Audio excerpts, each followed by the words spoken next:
Art, may sariling definition ng art eh. Pero, magiging mas malalim ito, depende kasi kung paano mo ito inuunawa. Batay sa iyong sariling karanasan at sa iyong ginagawa.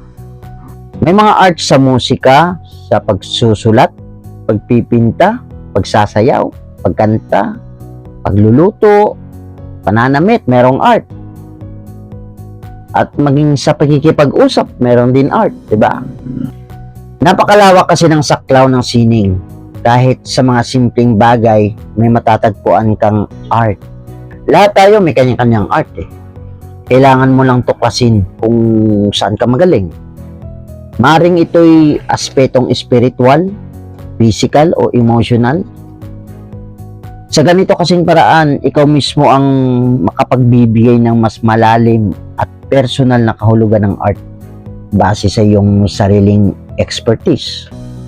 Oo, mahirap ipaliwanag ang tunay na kahulugan ng sining, lalo na hindi mo pa natutuklasan ang likas mong galing. Kahit ito man ay inborn talent o kasanayang natutunan sa paaralan, o sabihin mo natin kakayahan na nadiskubrihan mo sa iyong sarili. Para sa akin kasi, ang art ay kung ano yung nasa puso at isipan mo. Isa puso mo ito at isagawa mo ang mga magaganda mong iniisip. Dahil sa uli, ikaw mismo ang makapagsasabi kung ano ba ang tunay na kahulugan ng art para sa'yo.